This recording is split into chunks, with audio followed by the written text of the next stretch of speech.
शेतकरी मित्रांनो नमस्कार. इंजिनियर ते शेतकरी आणि शेतकरी ते मिलेनियर शेतकरी हा प्रवास घडला आहे बायमीच्या कृषी रसायन साक्षरता अभियानाच्या मदतीनं. सोबतच नुसतं कांद्याचं उत्पादन नाही तर कांद्यासोबत निर्यातक्षम कांद्याचं उत्पादन. असे शेतकरी आज आपल्यासोबत आहेत जे ऊसाच्या पट्ट्यामध्ये बदल घडवत आहेत. उत्पादन खर्च कमी होत आहे, उत्पादनाचा दर्जा सुधारतोय, निर्यातक्षम उत्पादन येत आहे. या शेतकऱ्यांसोबत आज आपण चर्चा करणार आहोत. चला तर जाणून घेऊया सविस्तर माहिती. संग्रामदादा नमस्कार. नमस्कार. नमस्कार श्यामदादा. नमस्कार काका. चला आपण थोडक्यामध्ये आज माहिती जाणून घेणार आहोत की नेमका काय बदल या प्रशिक्षणामुळे घडलाय, कशी सुरुवात होती, काय अडचणी होत्या, त्या अडचणींमध्ये प्रश्नांची उत्तरं, या सगळ्यांमध्ये बायोमीचा कसा सहभाग राहिला, यांच्या कष्टाला कशी बायोमीच्या तंत्रज्ञानाची जोड मिळाली, सविस्तर माहिती आज आपण जाणून घेऊयात. तर मग संग्रामदादा काय वाटतंय, कसा झाला तुमचा सगळा प्रवास? म्हणजे सुरुवातीपासून आपण चर्चा करूयात. तुमचा ज्या तुम्ही मागे मला गोष्टी सांगितल्या जेव्हा आपण दिल्लीला होतो किंवा इतर ठिकाणी, तर तुम्ही शेतीकडे कसे वळाला? शेतीमध्ये जर बघायला गेलं तर सर माझे वडील शेतीत प्रयोग करणारे म्हणून ओळखले जायचे पहिल्यापासून. तर मग तेच त्यांचं बघत बघत बालपणापासून एक मनावर हेच होतं की शेती शेती चांगली पिकं करतात, काय काही यायचं लोकांकडून कॉम्प्लिमेंट मिळायचे, असे शेतकरी नावाजलेले शेतकरी. आणि कॉलेज झाल्यानंतर बाहेर जॉबला वगैरे गेलो, मन रमत नव्हतं. तर मग असं वाटायचं की यशोगाथा बघितल्या जायच्या, खूप वाचण्यात यायचं, असे असे करतायत, हे करतायत. तर मग कधी कधी वाटायचं की आपण करू शकतोय, आपल्याकडं तर सगळं फाउंडेशन आहे, शेती आहे, सर्व आहे, मग याच्यात आपण का बरं नवं करावं नाही. तर असं हे ठेवून मग मी शेतीकडे वळलो. आणि शेतीमध्ये मग आल्यानंतर हळूहळू मोठा धक्का होता, वाटत होतं खूप जोमाने काम करू, पण प्रत्यक्ष आल्यावर कळलं हे तर त्याच्यापेक्षा खूप अवघड आहे. इथं विदाऊट नॉलेज इथं काही असं म्हणजे होऊ नाही शकत. तुम्हाला एक तर पूर्ण अभ्यास करून त्याच्यात उतरलं तर तुम्हाला म्हणजे याच्यामध्ये शेती करता येईल. नाही तर मग आपली अशी वेळ यायची, एक तर शेती राहून जायची, परत वेळ तिकडं जायची पण यायची, जॉब करायची. तर मग शेतीमध्ये आलं, माझ्या परीने हळूहळू प्रयोग चालू केले, छोटे छोटे ऊस कर, छोटे छोटे प्रयोग कर वगैरे वगैरे. आणि मग त्यानंतर अद्रक पीक हे आम्ही प्रामुख्याने करायचो वडील असताना. तर मग ते करत असताना त्याच्यातले चॅलेंजेस, आधी पाटपाणी पद्धतीने, सरी पद्धतीने अद्रक केलं जायचं. तर मग त्याच्यात सड लागणं, प्लॉट निघून जाणं, मग घरच्यांची चर्चा ऐकून गेला गाड्या प्लॉट, हा तुकडा गेला, माल नाही निघायचा, भाव होता, पण मग आपल्याकडं सडून गेलं, आलं निघलंच नाही, चांगलं जर राहिलं असतं तर पैसे झाले असते, म्हणजे असं ऐकू यायचं कानावर बोलण्याच्या याच्यामधून. मग असं वाटायला लागलं की आपण हे करत असताना आपण कुठंतरी कमी पडतोय. ग्लोबली तुम्हाला सगळ्या प्रॅक्टिसेस अवेलेबल आहे, आपण तिथपर्यंत जाऊ शकू नाही राहिलो, आपल्याला तिथपर्यंत रीच नाही असं वाटायचं. कारण की कसं आहे, थोडं इंजिनिअरिंग बॅकग्राऊंड असल्यामुळे थोडं टेक्निकल अप्रोच घ्यायची सवय झालेली होती. मग हळूहळू असं करत असताना एक दोन वेळा हे केलं, स्वतःच्या प्रॅक्टिसवर काढायचा प्रयत्न केला, पण थोडं थोडं कुठंतरी कमी पडल्यासारखं वाटायला लागलं, म्हणजे एक त्याला कम्प्लिटनेस येत नव्हता. त्याच्यानंतर मग असंच आमचे बंधू आहेत श्याम येळवंडे आणि बाळासाहेब वाघ. तर क्लब हाऊसला तुमची चर्चा ऐकली सर, आणि तिथून आम्ही इन्स्पायर झालो. असंच बोलता बोलता नगरला आलो, आम्ही तिघच होतो. फोन केला आणि जेव्हापासून तुमच्यापर्यंत आलो, ॲक्च्युली आम्ही बॅड पॅच बघितलंच नाही असं म्हटलं तरी चालेल, खरं सांगतो. कारण की ते जी म्हणेत काय की मास्टर साईज बेस्ट फर्टिलायझर, म्हणजे आमच्या भरकटायच्या वयामध्येच आम्हाला जे योग्य मार्गदर्शन भेटलं, त्याच्यानंतर आम्ही काय मागं वळून बघितलेलंच नाही. कारण की एक बघण्याचा दृष्टिकोन तयार झाला, जिन्यून माहिती कळत गेली, काय खरं आहे काय खोटं आहे. आणि शेतकऱ्यांचा बाकीचे जे आज आपल्या बायोमी परिवाराकडून शेतकऱ्यांची ओळख तयार झाली, त्याच्याबद्दल काही जरी अडचण आली तर आज वाटतं की अरे हा हे नॉलेजेबल फार्मर आपल्या मागं आहेत, आपण याच्यात फेल जाऊ शकत नाही. थोडंसं असं एक अप्रोचचा म्हणजे एक फायदा झाला आम्हाला. आणि त्याच्यानंतर आपण बायोमीला जे आपण कृषी रसायने साक्षरता अभियान केलं सर, तिथून मात्र आमूलाग्र बदल झाला. कारण की हे असं होतं, आतापर्यंत फक्त ऐकलेलं होतं. कारण की खरं सांगू का, माझाच विश्वास नव्हता याच्यावर. खरं सांगतो, होतंय ऐकलेलं आहे, पण कसं काय खरोखर सांगतो की वाटत नव्हतं एवढं याच्यामध्ये पोटेन्शियल आहे या लिव्हिंग ऑर्गॅनिझममध्ये. आणि मी जशी तुमची जी तिथं ट्रेनिंग झालं, भेट घेतल्यानंतर जे कळलं, म्हणलं आता इथं पूर्ण समर्पण लागेल. कारण की तुम्हाला जर प्रॅक्टिस सगळं जर अनुभवायचं असेल तर टोटल त्याच्या याच्यामध्ये राहून, चौकटीत राहून काम करणं आहे. त्याच्यानंतर आपण ठरवू प्रॅक्टिस चुकीची आहे का कशी आहे. तर त्याच्यानंतर उक्तीप्रमाणे आपण सर मागच्या वर्षी काम केलं, आणि आपण त्याच्यामध्ये रेसिड्यू फ्री युरोपियन स्टँडर्डप्रमाणे टोटल सगळं माल आपला निघला. आणि याच्यामध्ये मला जे कृषी रसायने साक्षरताचं जे अभियान आहे त्याच्यामुळं खूप फायदा झाला. कारण की आधी पण मी तेच करायचो, पण आता असं वाटायचं कुणी त्याच्यात एक्सपर्ट, आपण चुकीचं करतोय का, सोनाराकडून खाण टोचून घेतले पाहिजे अशी तुमच्या संग हे झालं सर. आणि तिथून पुढे आता प्रवास चालू झालाय सर शेतीचा. आता या प्रवासामध्ये तुम्ही अनेक चढ उतार पाहिले, येस. बरोबर? म्हणजे आर्थिक परिस्थिती, त्यानंतर हो. तुमचं इंजिनिअरिंग मधून शेतीमध्ये येणं. हो. थोडक्यात हा प्रवास सांगाल का, म्हणजे जो बाकीच्या शेतकऱ्यांना, तरुणांना पण शेतीकडे येण्यासाठी आपण प्रेरित करू शकू? कारण आम्ही नेहमी सांगतो शेतीकडे चला, कारण भविष्य शेतीमध्ये देखील आहे. स्वतः मालक व्हा, स्वतः व्यवसाय करते व्हा, पिकवा आणि विका. यामध्ये जे काही तंत्रज्ञान आहे, तंत्रज्ञानाची जोड घेऊ शकतो, उत्पादन खर्च कमी करू शकतो. मान्य आहे शेती निसर्गावरती अवलंबून आहेत, परंतु आपले कष्ट, ध्येय, जिद्द यातनं आपण परिस्थिती बदलू शकतो. आणि ही परिस्थिती आज बदलवण्याची वेळ आलेली आहे. तर तुम्ही जी काही परिस्थिती होती किंवा ज्या काही सिच्युएशन्स होत्या, एक थोडक्यामध्ये तुम्ही सांगू शकाल काय होतं? माझे वडील 2020-21ला आजारी पडले, म्हणजे 2021ला त्यांचं निधन झालं. तर त्याच्यानंतर आधी कसं एक बालिशपणा म्हणून शेतीत करतोय असं चालू होतं खरं सांगायचं तर. पण नंतर खरोखर वडील गेल्यानंतर गांभीर्य कळलं. आता पूर्ण जबाबदारी आली, भावाचं शिक्षण आलं, त्याच्यानंतर शेती उभी करणं आलं, बऱ्याचशा गोष्टीचा भाग आहे. आणि मग आता जबाबदारी घ्यायची कसं, पूर्णपणे माइंड डिस्टर्ब झालेलं, खूप अनुभव नाही याच्यामध्ये. आणि मग करायचं कसं, तर मग एक ॲप्रोच ठेवला मी. कायम जे प्रगतशील शेतकरी, जिथून ज्यांच्याकडून आपल्याला नॉलेज घेता येईल. कारण की ही फिल्ड अशी याच्यावर बट्टा लागलेला आहे, आलं तर आलं नाही तर गेलं, अशी जी म्हण आहे अद्रकमध्ये. आणि बाकीच्या याच्यावर पण आहे. निसर्ग काय करतो, 2 वर्ष देतो, 1 वर्ष पाणी पुरणार नाही, काहीतरी वादळ वारं होईल, आलेलं घेऊन जातो, तुमची लेवल होऊन जाते सगळी. आणि हे सगळ्या गोष्टी ध्यानात धरून म्हणलं आता जर काम करायचं तर योग्य मार्गदर्शनाखालीच करायचं. तर मग याच्यानंतर कृषी प्रदर्शनं बघणे, बाहेर नवीन नवीन काय चाललेलं आहे, तर हे शेतकऱ्यांच्या प्लॉटला भेटी देणे, हे गेल्याशिवाय आपल्याला कळत नाही. आपल्याला असं वाटतं आपण ज्या डबक्यात राहतोय आपलं जग आहे, याच्यातून थोडंसं बाहेर यावं लागतं. कारण की हे जे पीक करायचं मी निर्णय घेतला, मला ॲक्च्युली याच्यामध्ये खूप अनुभव नव्हता. फक्त मी हे माझ्या पाण्यात होतं, पीक करण्यात होतं.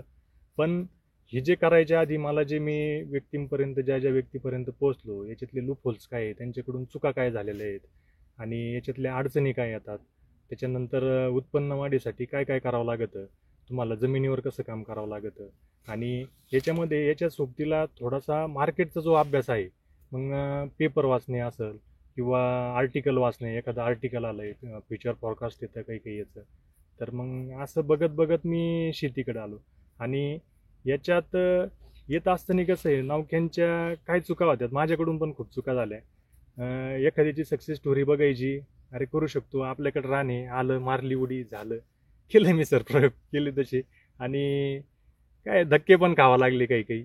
तर नवीन शेतकऱ्यांना असं वाटतं की डायरेक्ट एखाद्या सक्सेस स्टोरी आहे, कोणाचं काय आहे, त्याला डायरेक्ट हुरळून नका जाऊ. तुम्ही त्याचा अभ्यास करा व्यवस्थितमध्ये पिकाचा. कारण की शेती ही फील्ड अनिश्चिततेची, खरोखर अनिश्चिततेची. आज कसं होतंय की तुम्ही शेती करताय, एखाद्या पिकाचं उत्पन्न भेटलं, पण याच्यातली कन्सिस्टन्सी, त्याचं पॅटर्न, त्याचं विक्रीचं नियोजन, ॲक्च्युली ह्या दृष्टीने तुम्हाला अभ्यास करून उतर नाही. कारण की तसं जर नाही केलं तर मग आपण तेच जे शेतीत येत आहे ते शेतीला नाव ठेवतात की बाबा परवडतच नाही शेती. आणि तसं जर बघायला गेलं तर आता माझं पर्सनली बोललं तर माझ्या ज्या गरजा होत्या सगळ्या, मला जेवढे स्पीड वगैरे होते सगळं मला शेतीनेच बाहेर काढलेलं आहे. कारण की मी पूर्ण नियोजन करूनच शेतीमध्ये उतरतो. आणि यामध्ये जेव्हा आपल्याला पिकाचे पॅटर्न ठरवावं लागते, तर आपल्याला असं झालेलं आहे जुन्या पद्धतीनुसार की एकच पीक करत राहायचं पॅटर्न, त्याच्यातच उत्पादन वाढवायचं वगैरे वगैरे. तर याच्यात असं जाणवलं की फेरपालट केल्याशिवाय अजिबात हे नाही. आधी सगळा ऊसाचा पट्टा होता, पिकच चालत नव्हती ऊसाची, असं वाटायचं एवढ्या खताच्या गोण्या टाकतोय, कमी का बरं पडतो. तर तो एक चुकीचा दृष्टिकोन होता की खत टाकलं उत्पादन वाढणार वगैरे. आता जमिनीची फेरपालट कशी करायची, पिकाचा क्रॉप पॅटर्न बदलायचा, कोणतं पीक केल्यानंतर कोणतं पीक चांगलं येतं, त्याच्यानंतर आपण जे औषधं वगैरे वापरतो त्याचा थोडासा अभ्यास केला. आणि त्याच्यानंतर मी शेतीत आलो. आणि त्यानंतर म्हणजे आता एक चांगलं वाटतंय शेती करताना की अडचणी कमी झाल्यात, नॉलेज घेऊन आल्यामुळे थोडासा फायदा होतो. म्हणजे थोडक्यात आपण जेव्हा म्हणतो कुठलाही व्यवसाय सुरू करण्याआधी त्या व्यवसायाचे प्रोज आणि कॉन्स हे जाणून घेणं गरजेचं असतं. बऱ्याचदा काय होतं, शेती असू दे, स्टार्टअप्स असू दे, किंवा कुठलाही व्यवसाय असू दे, किंवा कुठली फ्रँचायझी असू दे, आपण सक्सेस स्टोरीज बघतो आणि सोशल मीडियावरती आज दिसताना फक्त सक्सेस स्टोरीज दिसतात. त्याच्या मागचे एफर्ट, श्रम, कष्ट, अडचणी ह्या तिथे दाखवल्या जात आहेत.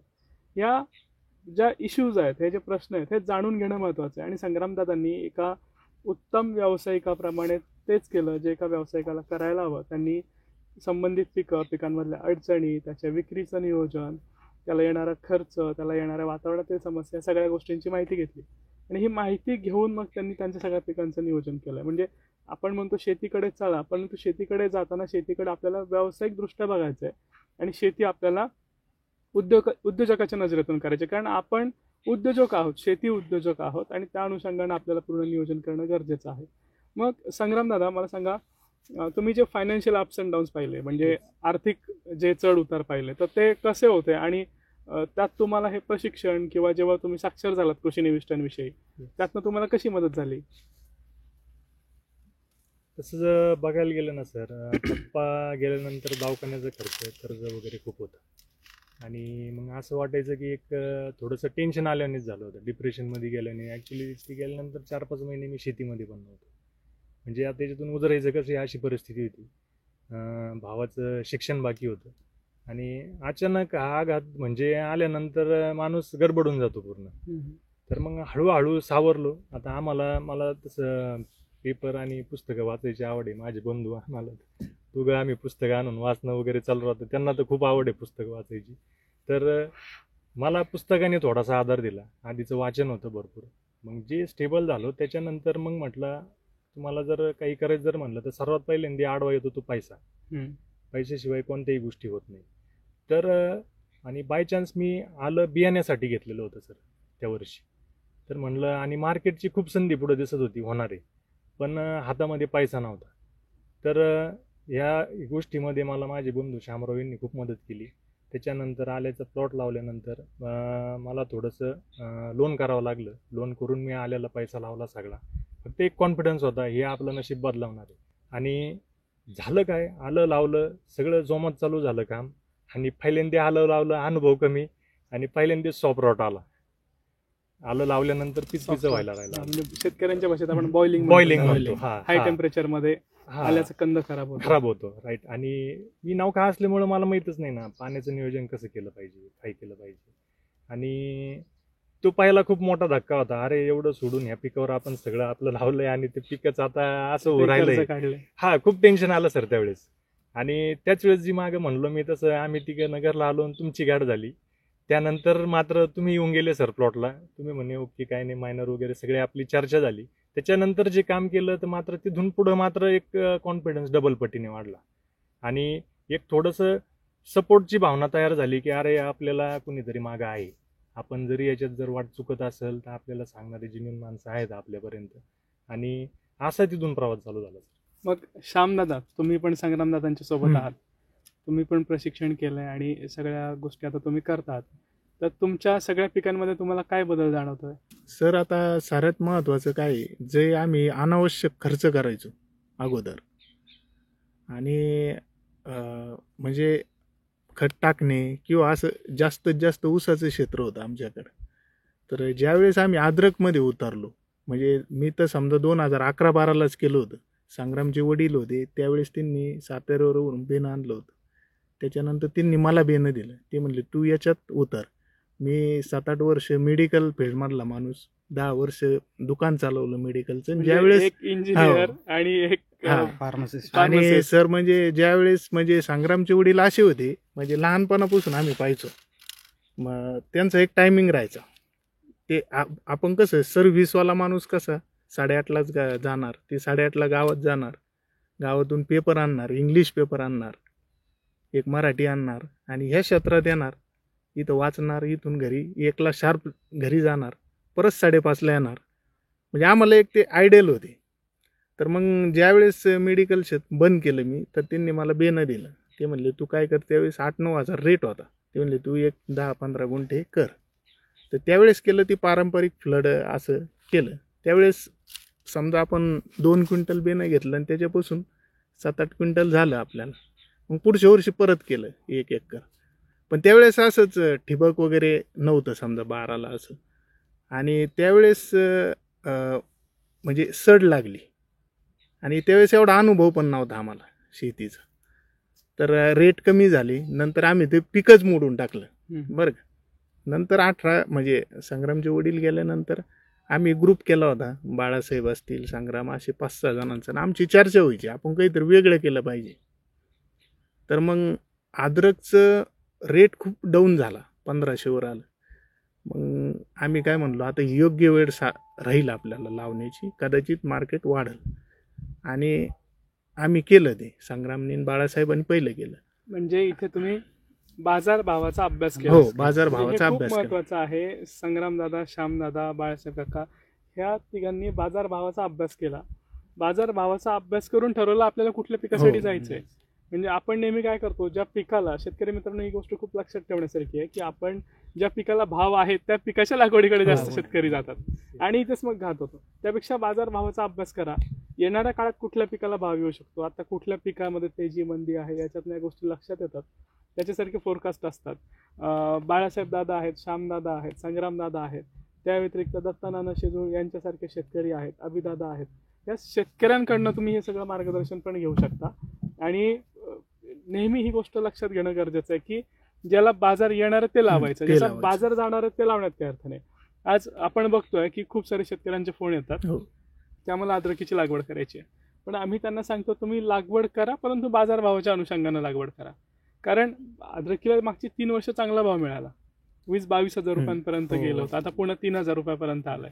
म्हणजे खूप मोठा अप अँड डाऊन आहे. आणि त्यातही जेव्हा आता रेट कमी होतात त्यावेळी मग पुन्हा नंतर लागवडीच्या आहेत त्या करणं योग्य असतं. पण आपण काय करतो, ज्यावेळी रेट कमी होतो त्यावेळी आपण लागवड न करण्याचा निर्णय घेतो.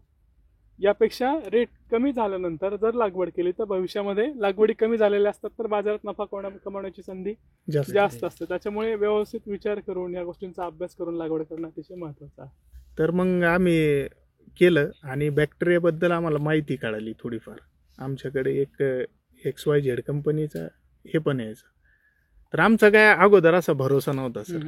तर सहज नगरला गेलो. नगरला तुमचा बाळासाहेब म्हणले आपल्याला हे माणसाकडे जायचं म्हणून. तर आम्ही ज्यावेळेस गेलो म्हणलं आता हे डोंगर हे कसं काय भाऊ, हे लॅब हे काय, आम्हाला अगोदर असं वाटलंय काय हे चाललंय. पण ज्यावेळेस गेलो तुमच्या संग चर्चा केली.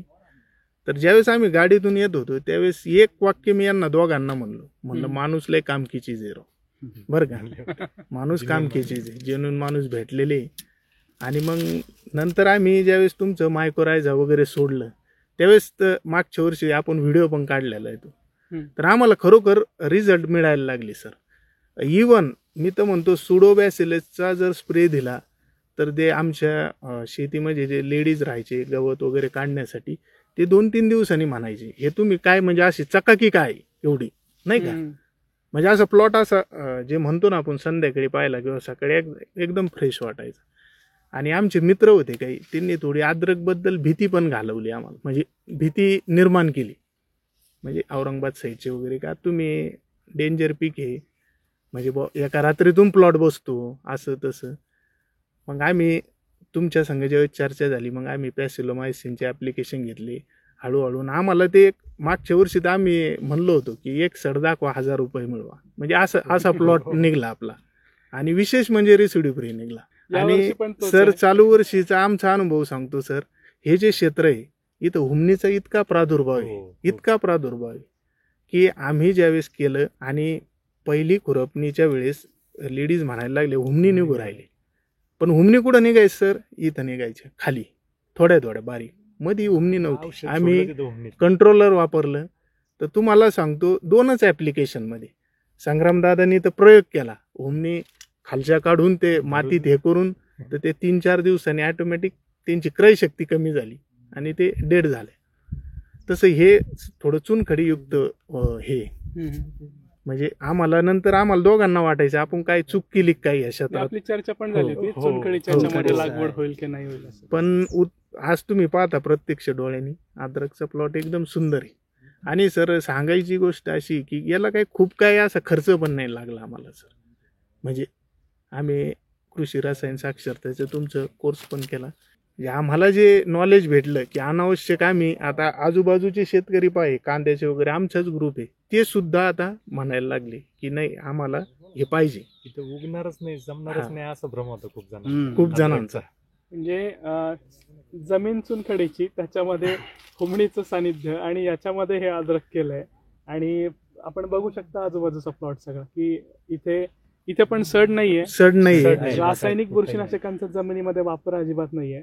जे काही आहे ते जैविक निविष्ठांच्या मदतीनं आहे. गरजेपुरती सेंद्रिय आणि रासायनिक खतांचं नियोजन आहे, सोबत त्याला पूर्ण जीवाणू खतांची जोड आहे. म्हणजे थोडक्यात एकात्मिक नियोजन केलंय, पूर्णपणे रेसिड्यू फ्री आहे. मागच्या वर्षीचा प्लॉट पण युरोपियन स्टँडर्ड्स प्रमाणे NBCच्या लॅबमध्ये रेसिड्यू फ्री निघाला आणि याच्यामध्ये त्याच्याही पेक्षा जास्त वर्कआउट आहे. आणि आपण आताही बघू शकतो की जिथे मागील मोठा पाऊस झाला सगळीकडे आणि आल्याची पिकं जवळपास गेली आणि आता जे आलं बाजारात येत आहे ते सडीचं बऱ्यापैकी. म्हणजे याचा अर्थ पुन्हा बाजार भाव वाढू शकतो. मग ह्या परिस्थितीमध्ये ऍडव्हान्स कंडिशन्स असताना पण पीक घेतलं आणि याच्यासाठी धैर्य लागतं, याच्यासाठी जिद्द लागते आणि याच्यासाठी अभ्यास लागतो. म्हणून कुठलंही पीक करताना अभ्यास महत्वाचा आहे. म्हणजे एक इंजिनियर आहेत, एक फार्मासिस्ट आहेत, पण दोघेही शेतकरी आहेत आणि नुसते शेतकरी नाही आहेत तर मिलेनियर फार्मर आहेत. म्हणजे काय बदल घडू शकतो एका शेतकऱ्यांना जेव्हा आपण सुशिक्षित करतो त्यातनं हा आपण इथे बघू शकतो. मग बाळासाहेब काका नमस्कार. तुम्ही पारंपरिक पद्धतीनं कांदा करताय, म्हणजे कांदा तुमचा पाहिला 8-9 महिने आता यावेळी टिकला, पण याच्या आधीची परिस्थिती काय होती? खर्च असेल किंवा कांद्याची टिकवण क्षमता असेल, या सगळ्या गोष्टींमध्ये तुमचा काय अनुभव होता? मी 2010 पासून कांदा करतो, म्हणजे तेव्हापासून.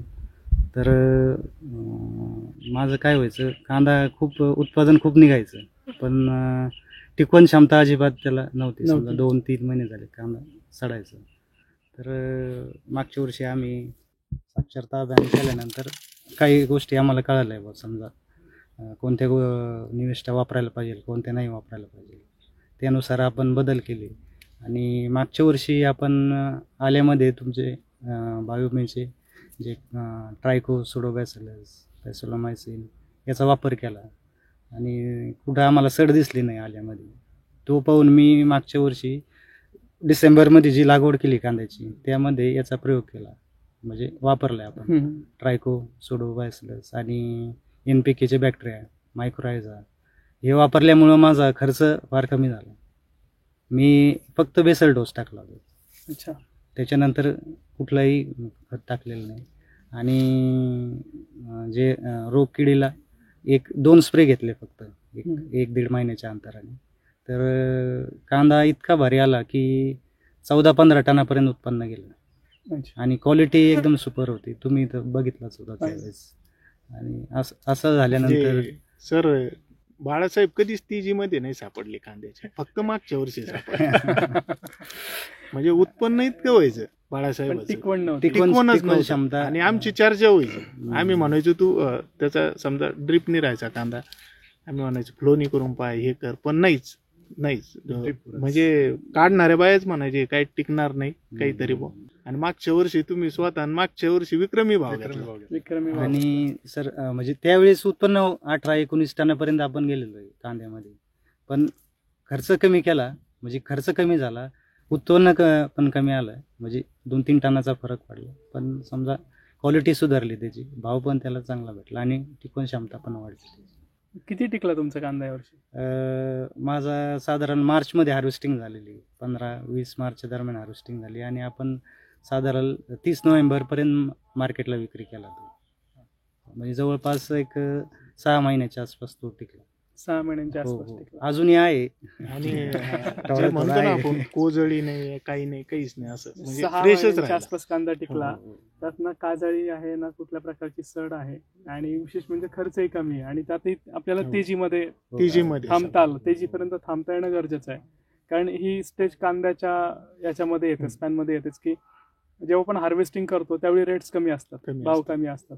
मग साठवलेला कांदा जो असतो एका स्टेज नंतर जेव्हा कांदा बाजारात नसतो तेव्हा साठवलेला कांदा बाजारात येतो आणि चांगले भाव मग त्यावेळी शेतकऱ्यांना सापडतात. आणि हे कांदा शेतीमधलं आर्थिक यशाचं गणित आहे. की कांदा केव्हा आपण बाहेर काढला पाहिजे, पण त्याच्यासाठी कांद्यासाठी टिकवण क्षमता टिकवण पाहिजे. क्षमता. आणि आता ज्या प्रकारे कांद्याच्या आपल्या प्रॅक्टिसेस आहेत त्याच्यामध्ये आपण काय करतोय, कांदा टिकवण्यासाठी खूप सारी उत्पादनं बाजारामध्ये येतात आणि जो जे सांगेल त्या उत्पादनाचा आपण वापर वापर करतो. करतो. आणि जेव्हा काही नुकसान होतं तेव्हा कंपन्या हात वर करतात की याची आम्ही म्हणजे आम्ही कधी याची शिफारसच केली नाही किंवा याची शिफारसच नाहीये.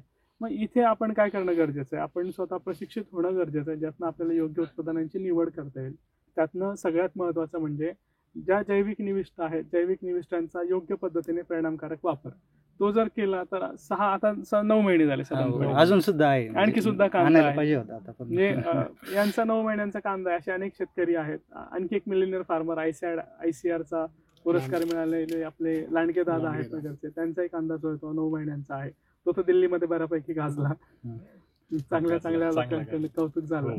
आणि विशेष म्हणजे हा कांदा जो आहे हा त्यांचा कांदा देखील युरोपियन स्टँडर्ड्स प्रमाणे निर्यातक्षम आहे. म्हणजे आपण काही रासायनिक बुरशी वापरली नाही, बुरशीनाशक जमिनीतून नाही वापरलं आपण. जमिनीतून एक पण रासायनिक बुरशीनाशक वापरलं नाही. गरजेनुसार कॉन्टॅक्ट फंजिसाइड जी आहेत ती आपण फवारणीद्वारे घेतली आणि 2च स्प्रे घेतले सर. 2च स्प्रे घेतले 1 महिन्याच्या अंतराने. मग आधी तुमचा कांद्याचा खर्च किती व्हायचा, आता यावेळेस कांद्याचा खर्च किती कमी झाला? पहिला आमचा साधारण 70,000 खर्च जात होता साधारण. त्यात कमीत साधारण 45-50 हजारापर्यंत आपण मागच्या वर्षी तो खर्च केला. 20,000 कमी झाला. जवळजवळ 30 ते 35% आपला खर्च. 30 ते 35% खर्च खर्च कमी कमी झाला. 70,000वरचा 40-45 हजारांवरती आला. म्हणजे 15 ते 20 हजार जे आहे हा नफा आहे आपला.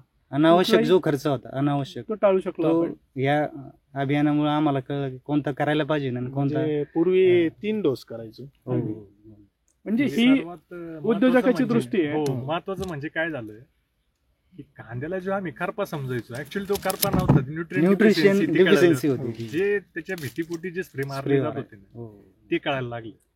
हे काय असतं, कुठलंही पीक जेवढं किचकट करता येईल तेवढं किचकट केलं जातं, जेणेकरून त्या शेतकऱ्याच्या मनामध्ये भीती बसते आणि भीती भेटू तो अनावश्यक अशा बऱ्याचशा गोष्टींचा वापर करतो. पण या प्रशिक्षणातून तुम्हाला कळालं ना की नेमकं करपा म्हणजे काय आणि न्यूट्रिएंट डेफिशियन्सी म्हणजे काय. न्यूट्रिएंट डेफिशियन्सीला पातीचा करपा समजला जातो, त्याच्यावरती बुरशीनाशक टॉनिक वापरली जातात आणि मग यातनं तो आणखी अशा याच्यामध्ये अडकतो चक्रामध्ये की त्यातनं बाहेर येणं अवघड आहे. मग त्यातनं खर्च आणखी वाढत जातो त्याला चांगला ठेवण्यासाठी, त्याला चांगलं दाखवण्यासाठी. पण प्रत्यक्षात हे आलं असू दे नाही तर कांदा असू दे, वरची पात आणि पानं चांगलं दिसणं म्हणजे खाली पीक चांगलं येणं असं नाहीये. त्याच्यासाठी योग्य नियोजन करणं गरजेचं आहे. करपा आहे तर करपा हा अन्नद्रव्याच्या कमतरतेमुळे देखील येतो. त्यासाठी देखील आपण तो काय येतो कसा येतो हे जाणून घेतलं, त्याच्यासाठीचे उपचार केले तर खर्च कमी होतो. म्हणजे ह्या चर्चेतनं आपल्याला जाणवतं की उद्योजकाची दृष्टी काय असते की मी योग्य रॉ मटेरियलची निवड कशी करू शकतो. आपले खतं, बियाणं, कीटकनाशक या सगळ्या गोष्टी इथे आपला कच्चा माल आहे, याच्यातनं आपल्याला चांगल्या मालाचं उत्पादन करणं शक्य होतं. तर ह्या रॉ मटेरियलची निवड चांगल्या दर्जाची कमीत कमी खर्चातली सहजतेने मी कशी करू शकतो, त्याचा योग्य वापर कसा करू शकतो ज्यातनं मला चांगल्या दर्जाचं उत्पादन मिळेल. आणि महत्त्वाचं म्हणजे प्रोडक्शन कॉस्ट जी आहे, उत्पादन खर्च जो आहे त्याच्यात मी बचत कशी करू शकतो, हे आपल्याला या चर्चेतनं लक्षात येत आहे. मग आता ह्यावर्षी आधीपर्यंत तुमच्या कांद्याला काय भाव मिळायचा आणि आता ह्या वर्षी कांद्याला काय भाव मिळाला? नाही, आता कांदा टिकतच नव्हता, त्याच्यामुळे जो बाजार मधून बाहेर पडले जायचे ते काय व्हायचं सर, म्हणजे आमचा कांदा 2,000 जर गेला तर त्याचा कांदा 1500-1600 जायचा. आणि हे मागच्या वर्षी म्हणजे चालू वर्षी त्यांनी शेवटपर्यंत हायेस्ट भाव घेतला. म्हणजे जर मार्केट 3.5 असेल तर 3.5 मिळायचं. म्हणजे एवढी चकाकी आणि साईज सुद्धा एकसारखी निघली होती, एक समानच साईज. साधारण सप्टेंबर पासून बाजारभाव थोडे वाढत गेले. पण तिथपर्यंत आपण जातच नव्हतो. समजा ऑगस्टच्या मध्यापर्यंतच आपला म्हणजे आम्ही बरीच चर्चा केली आधी. आम्ही म्हणायचो बाळासाहेब तुम्ही असं करा तसं करा, कारण आम्ही पण कांदे करायचो. समजा आमचे पण कांदे राहते आणि तिचं क्षेत्र जास्त कांदा मुख्य पीक करायचं, तर तो टिकतच नव्हतं. 1 जुलै लागला का ऑगस्ट लागला का विक्री चालूच करावं लागायची. आणि ज्यावेळेस ती जी येईल त्यावेळेस पूर्ण कांदा म्हणजे खराब झालेला राहायचा, किंवा मग त्याच्यातून 200 गुणी असली तर 50-60 चांगली गुणी विकायची, बाकीचा खाद म्हणून बदला म्हणून विकायचा. म्हणजे लंबी रेस का घोडा होणं हो. जरुरी आहे. हो. रेसमध्ये टिकलं पाहिजे. त्या रेसमध्ये टिकण्यासाठी, शर्यतीत टिकण्यासाठी आणि कांद्यातनं पैसा घेण्यासाठी आपल्याला कांदा टिकवता आला पाहिजे. टिकवता आला पाहिजे. आणि कांदा टिकवतो याच्यासाठी खूप साऱ्या गोष्टी बाजारामध्ये आहेत, परंतु योग्य गोष्टीची निवड पण करता आली पाहिजे. आणि त्या निविष्ठांच्या व्यतिरिक्त आपली प्रॅक्टिस पण त्याच्यामध्ये मॅटर करते. मग ह्या सगळ्या गोष्टी ज्या आहेत त्या बायमीच्या कृषी रसायन प्रशिक्षणामध्ये दिल्या जातात, ज्यातनं कमीत कमी खर्चामध्ये निर्यातक्षम दर्जाचं उत्पादन घेणं शक्य होतं. आता कांदा टिकला किंवा बाकीच्या गोष्टी आहेत. आता इथून पुढे तुम्ही जे गोष्टी बघताय म्हणजे काय चालू आहे सगळीकडे, किंवा इतर शेतकरी पण आहेत की बरेच शेतकरी असे निराश झालेले दिसतात, हो. खर्च वाढलेला दिसतो, समस्या पण भरपूर आहेत. मग तुम्ही या शेतकऱ्यांना काय संदेश द्याल तिघे मिळून? काय वाटतं तुम्हाला, काय केलं पाहिजे? सर आता आम्ही समजा तरुणच आहे, आमच्या आजूबाजूला तरुण शेतकरी आहे. पण असं सध्या एक वातावरण आहे, एक वर्षापासून आमची चर्चा होती की बुवा शेतीपासून तरुण मुलं पळू राहिले. त्याला कारण समजा बरेचसे, समजा आर्थिक कारण आहे, सामाजिक कारण आहे. तर आम्हाला कसं वाटतं की पहिला तुम्ही ग्रुप स्थापन करा, तुम्ही चांगल्या एकत्र या. एकत्र या आणि त्याच्यातून निश्चित आपल्याला समस्या सोडवता येईल. आणि तुम्ही समजा तुम्हाला शेती करायची ना, त्याचं माहिती घ्या. म्हणजे तुम्ही कृषी रसायन साक्षरता अभियान हे करा, कारण तुम्हाला माहिती नसली तर तुम्ही काहीच करू शकत नाही. कारण बाजार असं आहे आज सर, तुम्ही कोणत्याही कृषी दुकानात जा, तुमचं आजार वेगळा असतो ना, औषध वेगळे असते, सगळ्या बिझनेस पॉलिसी. तर तुम्ही साक्षर व्हा. आणि ग्रुप का म्हणतो, ग्रुप केल्याने तुमच्या समस्या हल होत्या. कारण आता सिंगल माणसाला सगळं फेस करू शकत नाही. म्हणजे ताजं उदाहरण आहे सर, आता आमचे मित्र पण आहे इथं. आता आमची कांद्याची लागवडच झाली काल परवा, तर अक्षरशः लेबर नव्हतं, तर आम्ही 4-5 जण रात्री येऊन सगळ्यांनी मिळून ते माझं स्वतःचं रान ओढलं मित्रांनी सगळ्यांनी. म्हणजे आज अशी परिस्थिती, कारण लेबर नाही मिळत, वाढता महागाई खर्च आहे. तर तुम्ही ग्रुप करा आणि योग्य नॉलेज घ्या, त्याच्याशिवाय शेती होऊ शकत नाही. तुमचा काय अनुभव सांगाल तुम्ही? सर माझा अनुभव सांगायचा म्हटलं तर माझं सीताफळाचं मुख्य पीक आहे. सर मागच्या वर्षी खूप काही समस्या आली सेटिंगसाठी, पण साक्षरता अभियानचं ट्रेनिंग घेतल्यामुळं इतका छान म्हणजे रिझल्ट आला माझ्यासाठी की सुरुवातीला जुलै महिन्यात जी सेटिंग होत असते प्रामुख्याने, तर ती थोडी सेटिंग लेट झाली सर. म्हणजे झाडांना निसर्गामुळे झाडांची सेटिंग कमी झाली. जे साधारणपणे जे माझ्या बरोबरीचे जे बागं होते आमच्या बागांमध्ये, म्हणजे मी काय हे सांगत नाही, पण 10-12 जणांचे बागं होते, 5 वर्षाची झाडं होती सगळ्यांची. सगळ्यात चांगली सेटिंग माझी झाली सर. ही फक्त बायोमीच्या आपले जे प्रोडक्ट आहेत सर, सुरुवातीला जे वापरलं मायक्रोरायझा, मुळींची संख्या इतकी चांगली, इतकी जोमदार होती. म्हणजे हे खरं असं म्हणजे अगोदर सर इतकं हे म्हणजे वेगवेगळे प्रोडक्ट वापरायचो, पण असे रिझल्ट कधी आले नाही. टप्प्याटप्प्याने व्यवस्थित प्रशिक्षण घेतल्यामुळे, व्यवस्थित औषधं वापरल्यामुळे सर चांगली सेटिंग झाली आणि छान असा रिझल्ट भेटला मला. म्हणजे बाजार गोष्टींची निवड करता. हो. आणि सर बाजारभाव कमी असून सुद्धा मला म्हणजे सीताफळ हे पीक एकदम परवडलं. म्हणजे ॲव्हरेज एकदम चांगलं निघालं सर. 2 एकरामध्ये 12.5 टन माल निघाला. ॲव्हरेज भाव एकदम कमी होता आणि बाजारभावात जे समजा जो भाव राहायचा 4-5 रुपयांनी सर भाव मला चांगला मिळाला. बाजारभावापेक्षा 4-5 हो, रुपये चांगला मिळाला सर. खर्च कमी आला आणि खर्च सुद्धा एकदम काय मापात होता आला सर. तुमचा या आधीचा खर्च आणि अनुभव काय होता? प्रशिक्षणानंतर तुमचा खर्च आणि अनुभव काय आहे? अगोदर खर्च सर अनलिमिटेड होता. खर्च करायचं म्हणजे काय, फक्त बेसल डोस टाकायचे आपल्याला, आणायचे 7-8-10, म्हणजे झाडाला प्रति 1 किलो 1.5 किलो असं रासायनिक खतं वापरायचं. पण आता हे साक्षरता अभियानामुळे यावर्षी समजलं की खताची मात्रा पण किती पाहिजे सर. मी खोटं बोलत नाही सर. एका झाडाला प्रति मी 350 ग्रॅम फक्त रासायनिक डोस टाकलेला आहे. आणि आपल्या ज्या बाकीचे जे बॅक्टेरिया आहेत, PSB, KSB, आणि सगळ्यात चांगलं म्हणजे सर अपग्रेड आपलं सायझर, ह्याच्यामुळं सुद्धा खूप छान असा फायदा झाला आमचा. म्हणजे खतांमध्ये सुद्धा खूप बचत झाली सर. मागच्या वर्षीच्या तुलनेत यावर्षी 70% खर्च माझा कमी झाला सर. 70% खर्च कमी झाला आणि बाजारभावापेक्षा जास्त भाव मिळाला. हो. म्हणजे सीताफळ पिकामध्ये समस्या भरपूर आहेत. त्या सीताफळच नाही तर प्रत्येक पिकामध्ये असतात, परंतु ती समस्या नेमकी कशामुळे आहे हे जाणून घेणं गरजेचं आहे. त्याच्यानुसार त्याचं नियोजन करणं गरजेचं आहे. हे जर आपण करू शकलो तर आपली शेती नेहमीच फायद्याची होते. उत्पादनाचा दर्जा सुधारतो, उत्पादनाचा खर्च कमी होतो आणि हेच आम्ही शिकवतो कृषी रसायन साक्षरता अभियानामध्ये. तर आपल्या सर्वांनी आज जो आम्हाला वेळ दिला त्यासाठी मी सर्वांचा खूप खूप आभारी आहे. धन्यवाद. संशोधनातून समृद्धीकडे सोबत बायोमी म्हणजे खर्च कमी आणि उत्पन्नाची हमी.